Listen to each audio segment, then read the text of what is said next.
Oh, hi everyone! Hi, My name is Bea, and I'm Sumaya. and welcome to this show. So, why we're here, just a little bit of a background. So, I decided to set up this show just to demystify the education workforce. So, when you think about education and teachers, we're instantly brought to the image of a teacher in a classroom. But today, in this series, we're gonna be talking about like the multiple pathways in education and people what kind of people are working here and why they eventually found themselves in the education space. So right now, I'm here with Sumaya, who is my grad school classmate at Penn GSE. Sumaya, would you care to introduce yourself? Yes, hi again, everyone. My name is Sumaya. I am an international student here at Penn GSE. Me and Bea, we are in the same program, which is called Education Entrepreneurship. Actually, my background is I'm an English teacher in my country, and I started several educational small startups, I would say, yeah. And then eventually I decided to come to this program. Yes, and I met Bea here. Yeah, that's amazing because like I also worked in startups, right? And I think like for a lot of people in our program, we have a big group of people who work in companies or startups, and not necessarily like just schools in their career. So I guess like we'll be unpacking that more today, and like Sumaya's experience and like what got her from teaching English and then now here in Penn pursuing education entrepreneurship and here with me. Okay.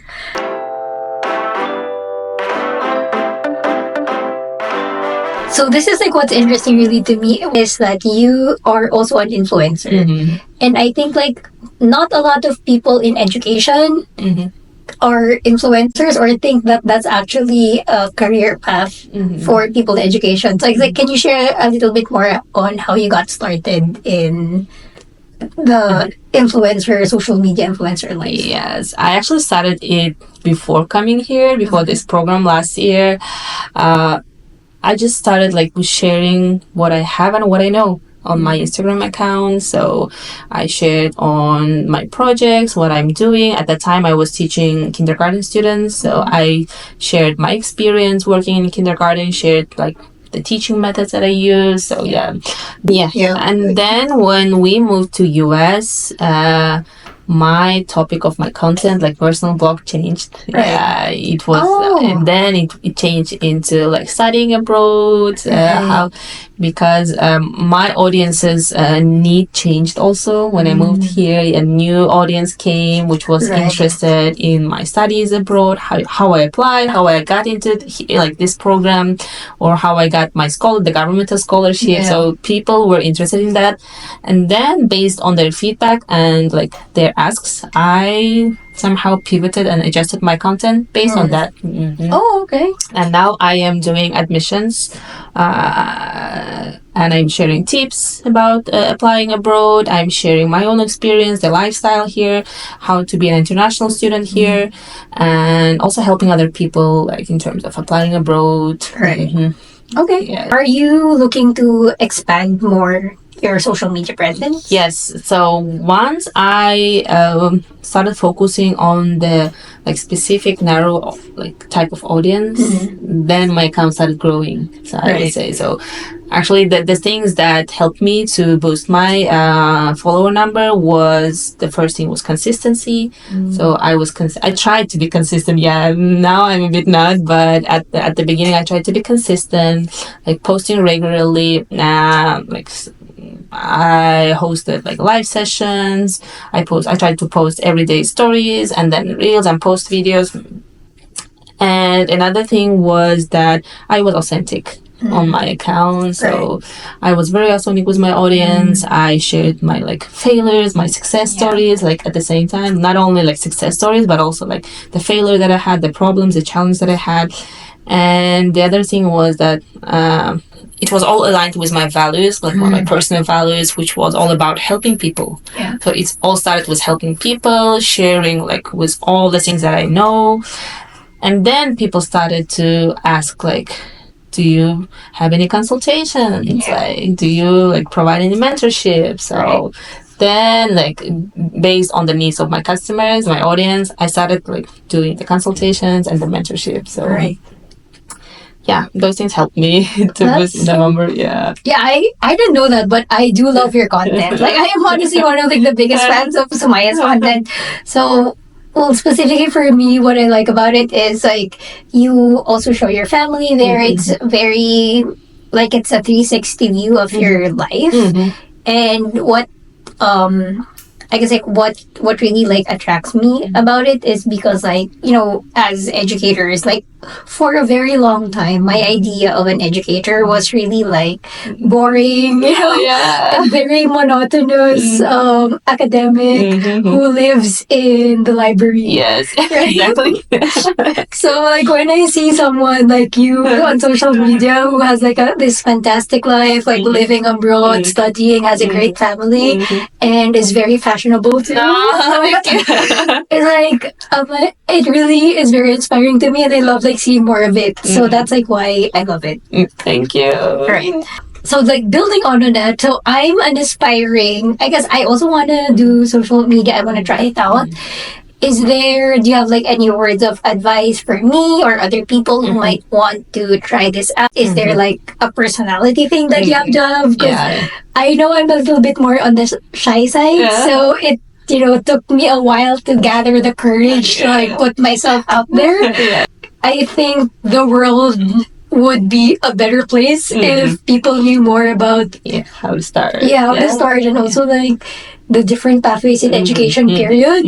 So I guess like how would you any words of advice? Yes, so I was also on that shy side before when I first started content creating, but the first thing would be overcoming your fear of public speaking. And to overcome that, you will have to like just start posting. Just start posting whatever you know, whatever you have. Like not trying to make it perfect, but just posting it. Like whatever you had, like in the most authentic way.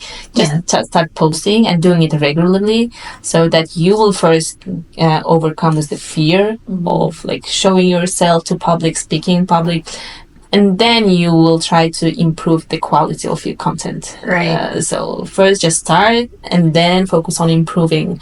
And the other thing was that the challenge that I had was focusing on one type of audience. So first I tried to cover all types of like people, and it was hard to meet the needs of different types of people, different types of audience. So basically it was first about discovering the customer type. So remember, like we discovered our customers maybe for like one academic term, but the same you have to do with your content. So the Instagram account, so you will have to find out the best customer for yourself, and then creating content based on their needs and asks. So it will help you to focus on one thing, and it will ease your job of creating content for them. And the other thing is coming up with new ideas. Like how do you come up with new ideas all the time? Because you cannot post every day like the same thing. You will have to entertain, engage the audience. So in terms of this, I used AI tools. We are in the AI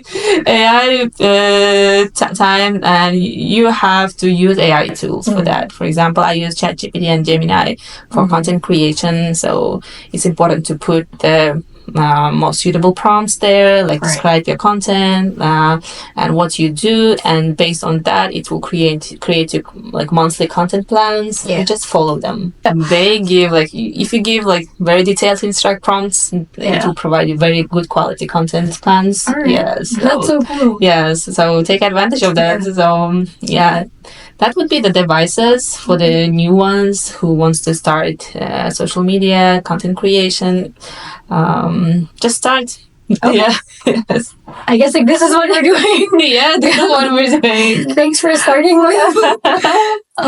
Yeah, so also Caroline, my capstone mentor, was talking to me about like a video producing AI. So just like put the video in and they're gonna like edit everything for you. So I guess like it's very easy to like literally start. Yeah, so I guess like the biggest thing really is your fear of public speaking. Yes. Well, that's definitely it for me, and also fear of judgment, I guess. Yes. You know, just like opening up your life to people, You will, to strangers. you will have them like from your family or other people. Yeah. But don't listen to them, I would say. Yeah. So, because like the thing right now is like one question I'm thinking about is, should I make another Instagram account just for this, or should I just like post it on my personal one? No, starting on your personal is the best, right? Because you will have yourself there. Yeah, you will. You already have some audience. To like do piloting, prototyping with them. Then you can start growing. Because starting a new account may seem even harder for you, and it will like decrease your motivation. Yes, I agree. So.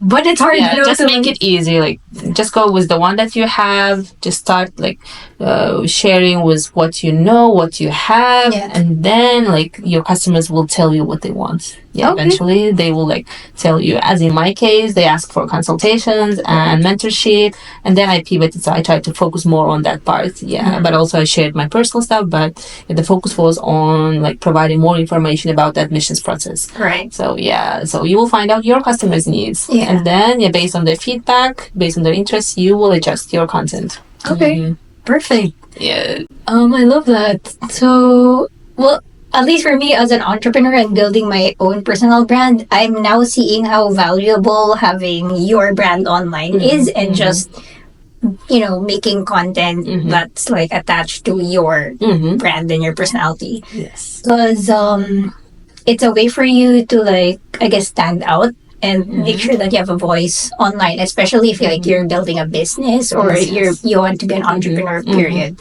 So yeah, I guess like that's why I'm doing this, and that's why like we're here. Yeah. So I guess like, do you want to share a bit more on like what's next for you? Yeah, what's next? So me and Samaya just graduated from our program. So right now we have like, you know, we're trying to figure out what's gonna be our next thing. So what's next for you? My next thing was scaling my business into other regions. So it's a secret actually, but I'll tell you. We can just like cut that out. No, you can tell it. So I want to start to creating content to the Turkish audience in Turkey. Yeah, so a lot of people do like after doing some research in that region, I found out that not a lot of people have Instagram accounts who like provide admissions consultations, especially for graduate students. So most of them focus on undergrad students, but not graduate students. So I want to help to the people who want to apply abroad to graduate programs in US from Turkey. So because like most of them are not even aware that US have fully funded PhD programs, for example. So I want to scale my audience to that region. Yes, I know you will be able to do that. Thank you. Right. Okay, and that wraps up our quick chat.